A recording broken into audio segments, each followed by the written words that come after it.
بسم الله الرحمن الرحيم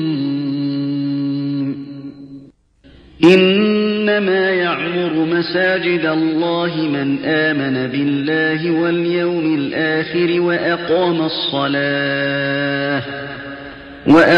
الصلاة وآتى الزكاة ولم يخش إلا الله فعسى أولئك أن يكونوا من المهتدين.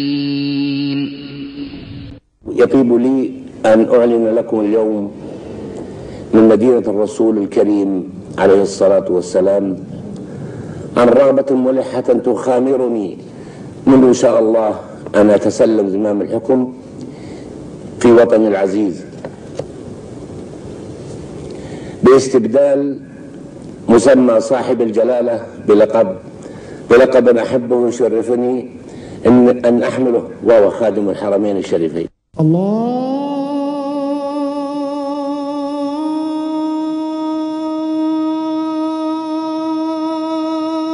أكبر الله أكبر. The Prophet's Mosque in the city of Medina occupies a prominent place in the hearts of Muslims and in their history as well. In the pre-Islamic era, the city had gone through several stages of development, all minor. With the Prophet's arrival and the construction of his holy mosque, the city immediately became the nerve center of the nation of Islam, securing for Muslims happiness in this world and the bliss of the hereafter.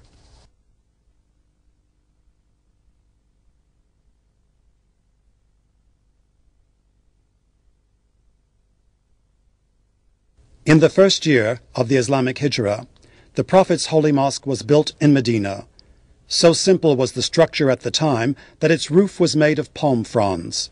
Enlarged in the 7th year of Hijrah, the mosque became square-shaped, measuring approximately 100 cubits in length. It included the Prophet's mosque, his place of prayer, his prayer niche, and the holy Rauda.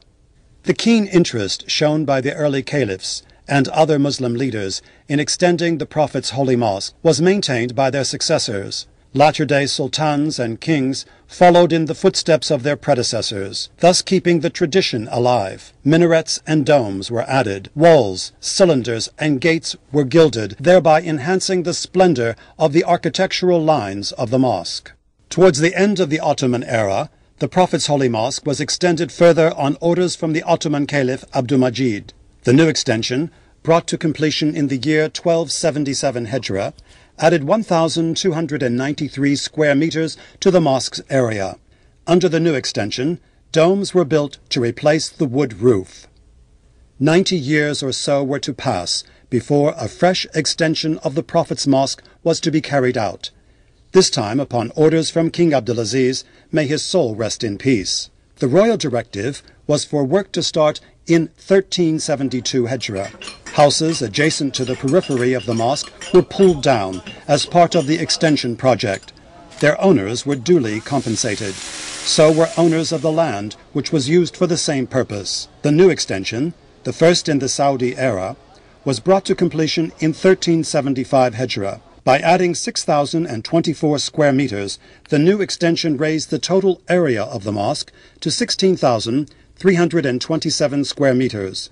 These two extensions, the Saudi and the Ottoman, blended well, and their architectural lines and aesthetic designs were in perfect harmony. From the beginning of his reign, the custodian of the two holy mosques, King Fahd, made it clear that the welfare of the two holy mosques was as close to his heart as it was to his father, Imam Abdulaziz ibn Abdurrahman, may his soul rest in peace.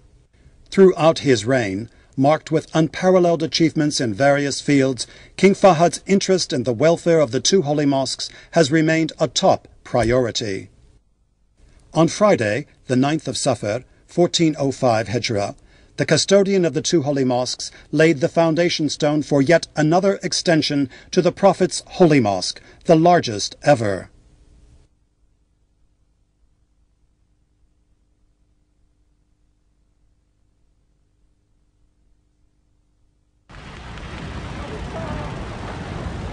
The groundwork started with the demolition of houses which were in the way.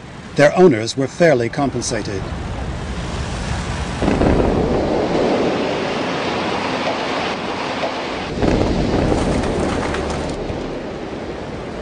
The site of the new extension has an area of 82,000 square meters. The structure is so spacious and solid, so rich with aesthetic touches and decorations, that all previous extension schemes pale in comparison. The latest engineering and architectural concepts were utilized in this project. Some were sheer innovations put to good use for the first time, such as the sliding domes, or the giant sunshades with their unique design, the electric escalators, which make it easier for hundreds of thousands of worshippers to move from one floor to another, to name but a few. The porticos, supported by endless rows of columns, the towering minarets, which have no match in height in Islamic history. The courtyards of the mosque, historically the most extensive, are covered with heat-deflecting marble slabs. The Prophet's Holy Mosque is a fine piece of architecture on a very grand scale. As such, it needs round-the-clock maintenance. This is promptly provided by the General Presidency for the Affairs of the Holy Mosque and the Prophet's Mosque. These and other equally impressive features have made the Prophet's Holy Mosque a truly prominent landmark on the face of the earth. The custodian of the two holy mosques has spared neither effort nor funds in the service of these holy places. He cares for the well-being of the pilgrims, the visitors, and those who come to the kingdom to perform the minor pilgrimage, Umrah. The architectural lines and the various designs employed in the extension project are typically Islamic. They blend perfectly with the spiritual halo which envelops the Prophet's Holy Mosque. Directives issued by the custodian of the two holy mosques laid emphasis on this point. The foundation of the new structure entailed the use of 8,500 piles sunk into the ground 30 to 50 meters deep. Their total length comes to 30 kilometers. Some 100,000 cubic meters of reinforced concrete were used in the substructures. The steel piles dovetailed with the iron bars used in the columns, the minarets, and the 1,877 substructural blocks made of 70,000 cubic meters of cement reinforced with steel.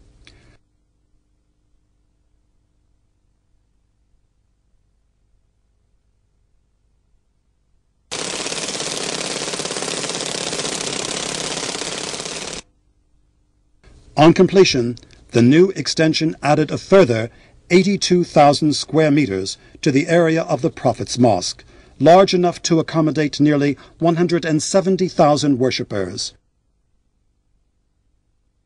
The roof, with an area of 67,000 square meters, is fit for use as a place of prayer and could easily accommodate 90,000 worshippers.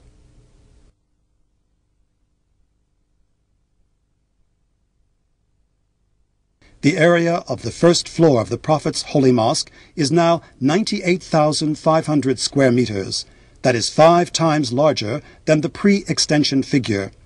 With this substantial increase, the Prophet's Holy Mosque has now the capacity to accommodate nearly 1 million worshippers during the holy month of Ramadan and the pilgrimage season.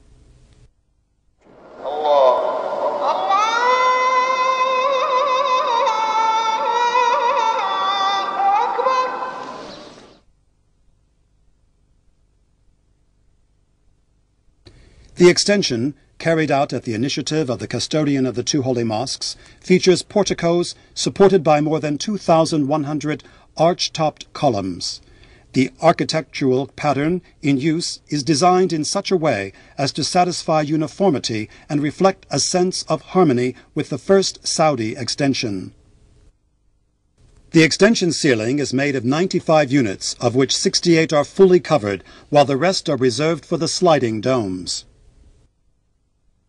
The extension, initiated by the custodian of the two holy mosques, has provided the Prophet's Holy Mosque with 6 additional minarets, each 104 meters high. 4 of these 6 minarets rise up from the 4 corners of the extension, while the other 2 tower over King Fahad Gate, far north. Topping each minaret